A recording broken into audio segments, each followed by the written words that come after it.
so welcome to part 2. Part 2 of Am I Growing? So as you have seen from part 1, we talk a lot. So we had to divide this into Stracho Daku. Right, Stracho Daku says it was serious to record between important fast. So tunajibu maswali udaku ni ya baadaye. So yeah, we'll continue with the questions that we had, courtesy of the Jared podcast newsletter from their podcast. Growing Pain. Yeah, Growing Pain. Season 2, episode 4. Yep. So yeah, let's get started. Yeah. Okay. So I think the next question was, get comfortable with being uncomfortable equals to growth, or discomfort is a catalyst of growth. Do you agree with this statement?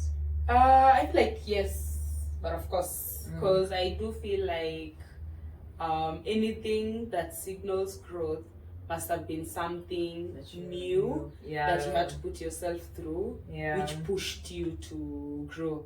I think if I say case in point, like if I talk about my, let's say even my journey in terms of trauma, and setting boundaries, that for me was a growth, and it started from me moving out from home. That the first thing that made me move out was boundaries, and really acknowledging that I had so many things I was carrying with me. So growth, that for me meant growth, moving, putting myself in a space where I wasn't even sure I would make rent, but still putting myself in a point of discomfort, and I was able to grow from it. So of course, I think it's a perception thing. Do I think so? I think everything that I'm usually uncomfortable with is because I have a struggle of doing it, and so when I do it, I usually feel so good, man. You know, like when you go to the gym, then yesterday you did 2.5, then today you're doing 5. Like that's so it literally happens. It's a good day. When? Yesterday, just Jana. But on a holiday. Yeah, imagine. Overworked. Udaku, but die. Sorry. So. Sorry.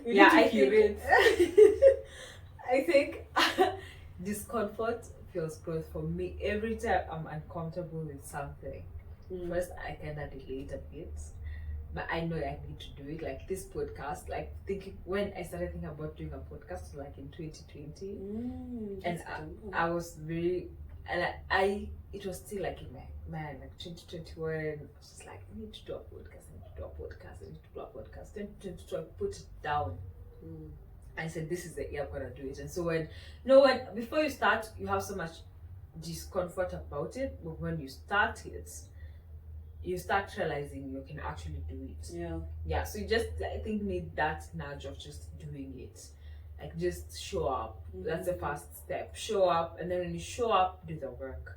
Then you're going to realize that you actually realize that you can actually do it, and you can also tap like into other things that you've done that you are uncomfortable with, to kind of fuel you to do the next thing that you feel uncomfortable with. So I usually do that a lot, like tap into things that I've done before, to give me the courage to do a new thing that I'm uncomfortable with. But discomfort is a perception. Like if you perceive it as a way to tell you like don't do it, you're not gonna do it. But if you see like it's a place for you to do it, then definitely go for it. And there's something that Jules said about 25. I think when they said one thing I know for sure. I think that was the episode.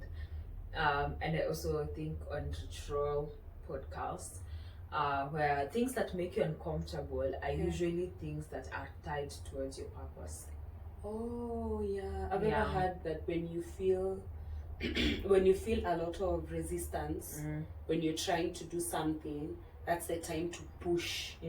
Because it means that thing is actually meant to work out. So when you feel like there's a lot of resistance, you need to really, really push. When there is no resistance, I don't know about that one. I feel like that is tricky. But when there is resistance and you're still there and you still want to do it, then you should really push. That's a good one. Next question. Still, that's battle. As individuals, have you seen this? We've answered that one. Yeah, we have. What was the last thing that you did that was uncomfortable that is leading you to growth?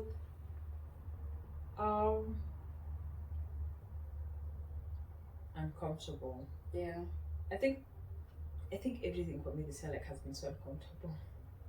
Can you pinpoint one? When starting this podcast, definitely that was so uncomfortable. I'm still uncomfortable. And so dealing with the uncomfortability of it. I think sharing is not very easy. The internet never forgets. Yeah, and also I think my job, I was very uncomfortable starting because I was kind of so anxious and so unsure what to expect. But right now I don't feel like I'm uncomfortable. I feel more comfortable actually. And ready for the next challenge. That's how I feel. I think starting success.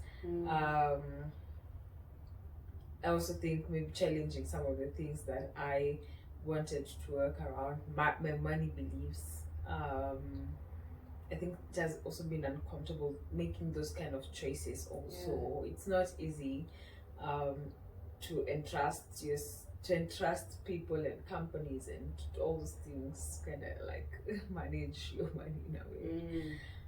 So I think those have been areas where I feel I've been uncomfortable, but they have all been positives and I've still done it. I think also working out to some extent, it's very uncomfortable. It's there's some form of discomfort that comes with it. And mostly when you're not seeing the results, you're like, why am I putting all this work? But I think, it's consistency and it's kidogo work, and then I feel like things work out at the end. Now we don't give up. Yeah, I also think so. Yeah. For me, what was the last thing I did that was uncomfortable that is leading me to growth? The last thing for me, therapy actually, that's the last thing that I've done that's uncomfortable. It's very uncomfortable. It's one thing I did. If I know I have a therapy session, Jesus, sometimes it's just a lot. It's just a lot. It's a lot to unpack. Yeah. For me, the last thing I did that was very uncomfortable was going to Minor Mind. The love edition. That for me was very, very uncomfortable for so many reasons. It was out of my, I won't say my comfort zone. I watch K-drama and all those things, but it's not the poet thing. So that for me was very uncomfortable. And the biggest thing I took away, which is why I'm mentioning it as a point of growth, is that I was able to identify the parts of that session that made me uncomfortable, and then go back and just try to think through why they made me uncomfortable. So and it's still in my mind because it was a good session. It was very eye-opening. It made me very uncomfortable, but I think it was correct to make me feel like that, because it made me unearth some things. So I think I have so many I'm a million as kumka one by one. I think I was going for vacation alone. That was uncomfortable. Initially it was very uncomfortable because I've never done it before. And then also being in a new place alone was just making me, sort of overthinkers in the room. And we overthink everything. Tushaona venye tunaibiwa, tushaona venye wametubeba, tukawekwa kwa gari, tunatisha kwa suitcase tukapakiwa. Okay. But when I did it, when I just felt like it made me feel so adult, and it made me feel like this new era, man, the sky is the limit. That's how I felt. That's how I felt like I can do anything I plan to do. I have the capacity to do it. I don't know why. It just made me feel, and it was the right time because it was like a new year. Like I'm starting a new year, so I needed that kind of I needed that kind of and I wouldn't know that it's motivation. Psych. Yeah, psych. Yeah. Okay. Where are we? Okay, number 9. 9. Okay, I read it. When it comes to growth and keeping someone or each other accountable, do you think it is the effort towards growth that counts, or that is also the growth? I feel like this is hard because effort usually results to growth. You see, it's like when we were talking about to the outcome. I feel like when we were talking about the fitness episode, when Aladdin was talking about how he has worked out for 7 years. Yeah. And he's still doing it. So I feel like if it was more oriented towards the result of the growth rather than looking at the effort, I feel like it would be misplaced. Because for him, like from that example, the effort he put in is worth a lot when you accumulate it to now showing the growth that he has gotten over the years. I think definitely effort over outcome, because the outcome will still come. At the end of the day, like the outcome will still come, like growth, like it's the consistent steps, the baby steps, the work put in, it's all those things. I don't think maybe someone can correct me, but I don't think there's a way you can put in so much and then the outcome is 0. Unless it's you see how they say there is a season for, not even a season, you have to be very keen on timing. Like when, because I don't remember who was talking about it, but when there are a number of, like for example for startups, you can have a very good idea, you can have an idea that would solve a problem, but it's not the right time. So I feel like you can put effort, but you have also not looked at other things that would affect what you're trying to grow. You haven't looked at other factors to kind of like gauge if the effort you're putting in would actually be substantial in bringing a result. Because like even for us, like when we started the fitness thing, we weren't like so keen on what we were eating. That's not even early this year. But like when we started being very keen on also what we are eating, I think we are seeing better results, because now we are considering other factors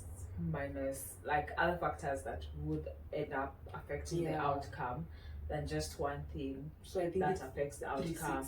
It has to be 360. I think also in the playbook they say the same thing, like timing is really important. You need to check on all factors, but also that is, remember that delayed gratification does not mean denial.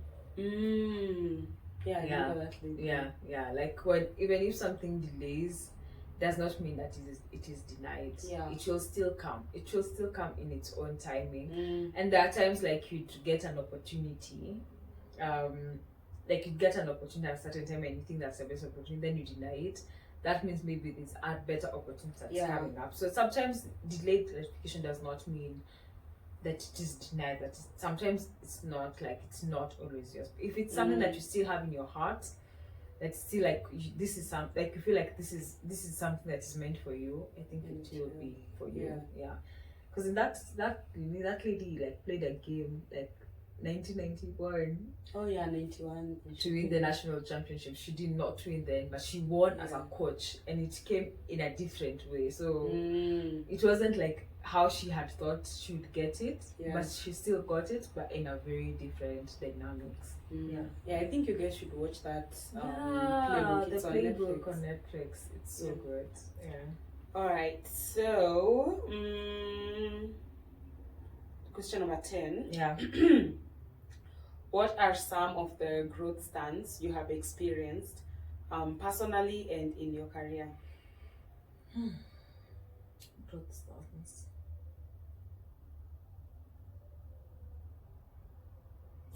I don't know.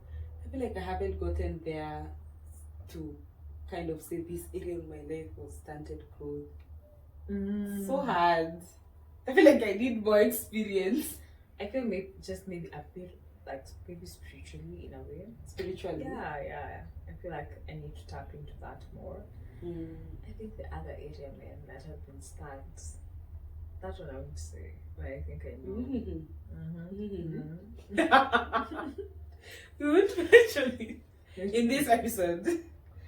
You need to watch the next episode to hear what she has to say about that one. Which can you watch the next episode? Next question. I know, like in my career, I'm very explorative. Like I think I've explored so many things before, until I get to where like I am, and I'm still exploring. Like right now, I'm trying content creation. Yeah, I'm still doing other things. So I wouldn't say. I think bado hata mi bado sijafika hapo penye nitasema like I think this part of my career it was done. Not yet. I feel like it's very too early. It's very early. Yes, that's the word. I think it's very, very early to say that. I don't know, because I feel like we just finished college, we got into the job market. I feel like we haven't gotten, I feel like I haven't gotten that range of experience in the bag to kind of now put it out there and then try to say, okay, which areas. Next question, I think you can ask. How much has the fear of the unknown impacted your ability to grow? Personally and in your career. I mean, in that area that I do not want to talk about, that is like. Yeah, I feel like. Both of us. I feel like this one comes from. Let me try to be as vague as possible, but still communicate. So, I feel like the fact that we grew up very fast. We didn't explore some things when we were younger. You see, like things that, not that what you're thinking about. Why are you looking at me like that? No, because we grew up very fast, there are some things you didn't get to do, like a normal, quote unquote, normal child would do. Like whether it's go, I don't know, play longer, or even your first crush, exploring that relationship, and then having your parents take you through, oh, you like him, this is how it feels, this is what you're so big. I'm so big, by the way. So I feel like that thing, because of that, or those kind of situations, there is something that was left. Am I being big enough? That was left that is still needs some figuring it out, that now makes it very fearful to explore. Yeah, and I also think because of being made to grow up quickly, it made us build like walls around those areas, because then it was because of people. So that means it becomes like not 10 times harder to kind of just release those beliefs. But I think right now, I'm trusting myself more in those kind of situations than I'm trusting the situation. Yeah, I think it's that quote, the one you had mentioned. Yeah. You need to trust yourself enough to get out of something if it's no longer if it's no longer. So that's what I'm working on. Like, I don't need to.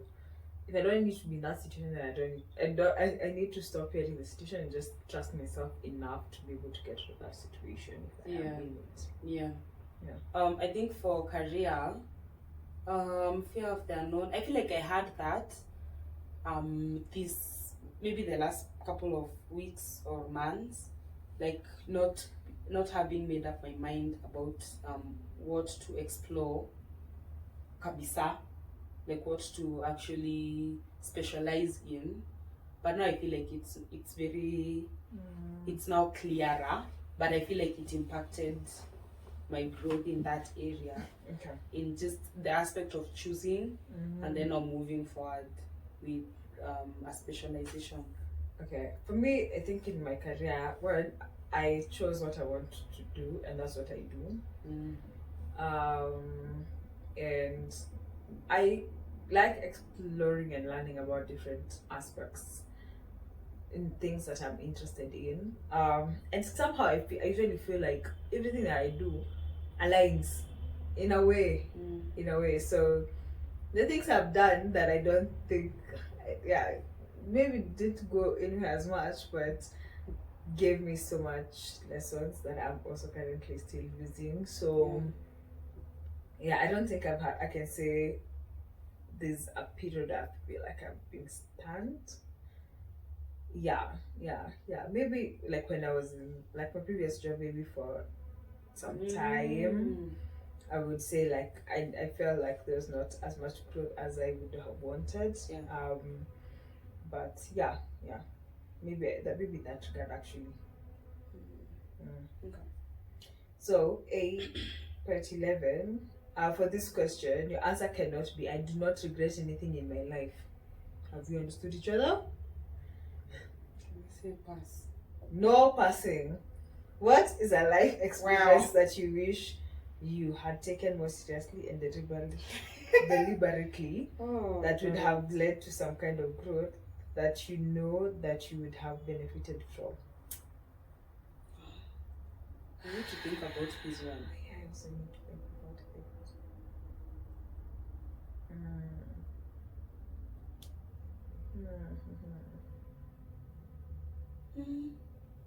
This is hard because I'm not sure I have. Okay, I can't say I don't. Okay, so now I need to think about something, Kapsa.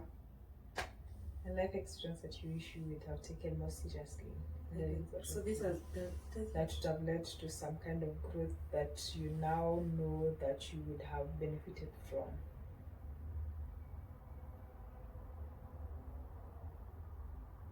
Do you think there's something? I don't know. Well, crickets. This one I'd have to think about. I think there are things maybe I regret. I'm not sure. Still, like whatever I have in mind, I'd still not choose that same situation if it was like how it still was.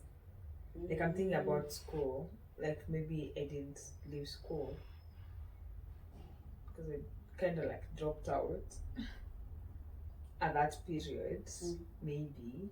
But I don't think I'd still want to have continued in that kind of situation. Yeah.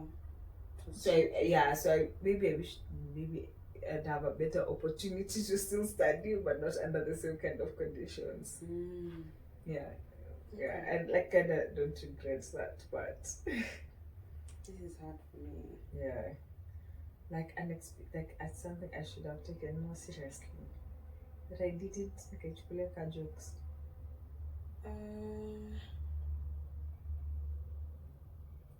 I think maybe doing activities in school.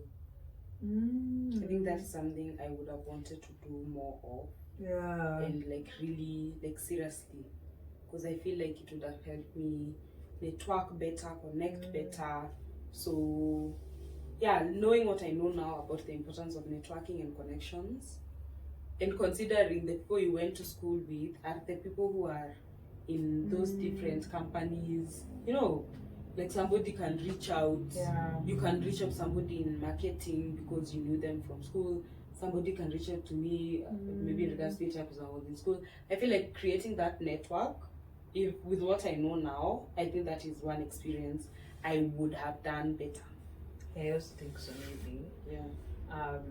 I think for me, maybe doing more activities in school. I think maybe like now, seriously, and creating like very cohesive relationships. But I feel like right now, we can still talk to people if you need, but maybe don't have like such strong. Yeah, like it's not a relationship. Yeah, and also it's not like a relationship. I would say, Right, the next one. Do you think that it is possible to live a life without regrets?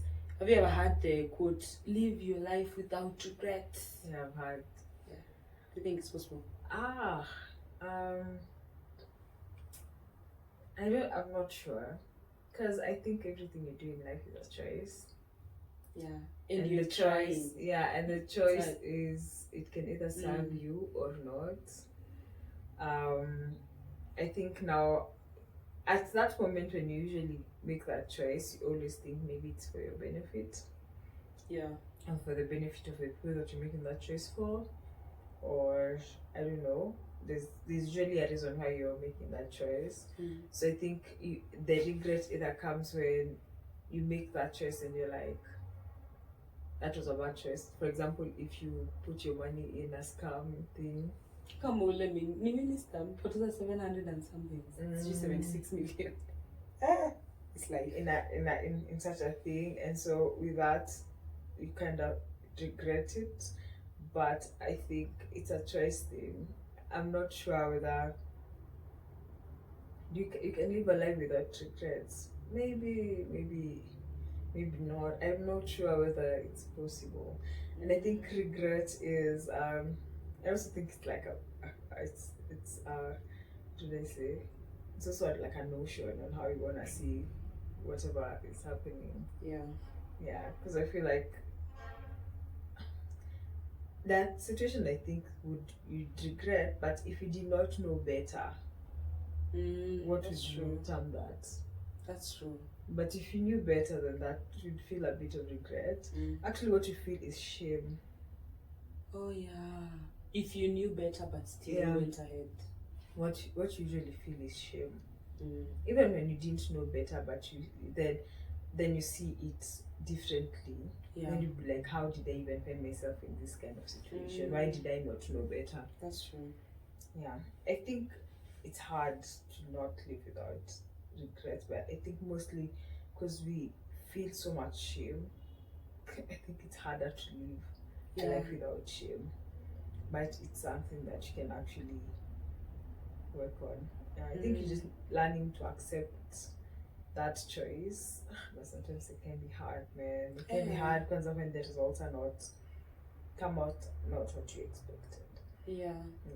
I also think so. Like, I don't think 100%. I don't think it's possible to live a life without regret. And I'm also thinking because even if we have like Netflix, the playbook, there is usually not a playbook for how you live your life.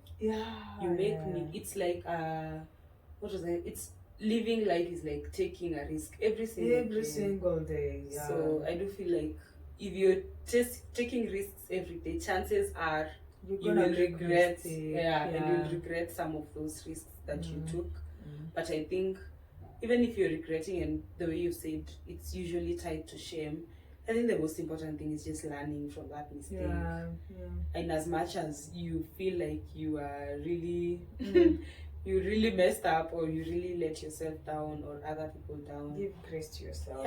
Just learn, and then next time you do better, continuous that. But there's no playbook or set way to live life. I think at the end of the day, you just take risks every single day. And it doesn't mean because you made for example, if you made a money mistake, like you wouldn't make another money mistake. Oh yeah. Me have been scammed, man.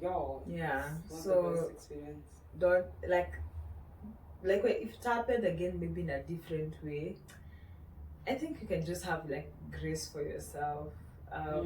Just feel the heart and the grip, because it's important. But at the end of the day, have grace for yourself, because it's life, man. Like I don't think there's a time we do life like so perfectly, and we always we consistently say we're imperfect people. And that's what makes us human. Cool. So do you think that accepting life and the outcomes of your decision means that you live a life without regret? If it's possible to regret, is it possible to regret things and still accept them? I think so. I think these are the contradicting truths that can coexist. I think you can be like, I regret that I did this, but I accept. Because when you accept, you release yourself from the guilt and the shame that comes with it. Or you can be like, yeah, I kind of regret my decision that I made. I wish I made a different decision. But I think going forward, I'm gonna maybe do 1, 2, 3 things or something. I agree. I feel like you can live a life with regret. Like, you know, there are certain areas of your life you're just like, this one, I regret it. But I feel like you can also, even if you regret it, I feel like you should, or I feel like I should not let it cripple my capacity to do stuff just cause something that I didn't turn out the way I wanted it to turn out. So I think it's possible to live a life with regrets as long as it doesn't cripple you. Let this not be like a fear, and it's so easy for it to turn to a fear. Because you kind of feel like maybe you're not good enough. That's true. That's very true, especially when you see other people who took the same kind of risks as you did, and they're doing good. Then you're like, I put in the work, I did this, and it didn't turn out. Sometimes that was not your portion. It was meant to be somebody else's, but you learn from what you've gone through. Journey. It's not the same journey. It's like there are things I feel like we cannot explain why, and we cannot explain. It's very hard. It's so hard. I think there's something we wanted to read. I think that's the end of those questions. By the way. Misha. We have tried Udaku may reduce content ni mingi. So there's actually something that we wanted to kind of like, I don't know, not unpack, maybe unpack, but not like, I don't know. But we thought that we should read it. Okay. It's from Dr. Elizabeth Frederick. I follow her on Instagram. I think she's a therapist. So she said this because we've been talking a lot about connections, a lot about relationships, mostly in regards to growth. And she says the two primary barriers holding us back from finding healthy connections, the two of them. So the first one is the belief that healthy connection is not out there to be found, and two, the belief that if we found it, we won't be able to keep it. Keep in mind, your belief impacts your thoughts impact your feelings impact your behavior, and your behavior impacts your outcome. If healthy connection is what you truly desire, it might be the time to address those beliefs. We really connect with this one. A lot of vagueness. We do. Oh my god.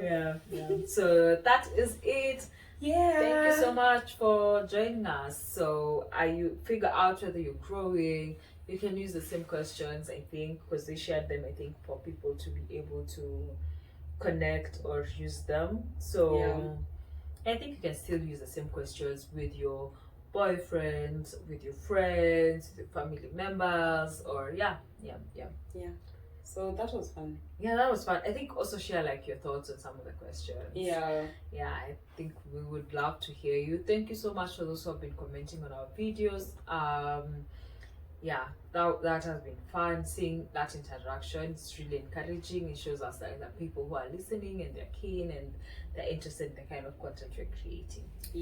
And make sure to follow us on we_art_feel. We are on Instagram, TikTok, Twitter, even Facebook and LinkedIn. And LinkedIn. So follow our content. Let us know what other topics you'd like us to discuss. To discuss. It would be interesting to hear what you guys want us to talk about. And make sure to subscribe on our YouTube channel. Opportunity, just click on that notification bell so that you know when we release another episode.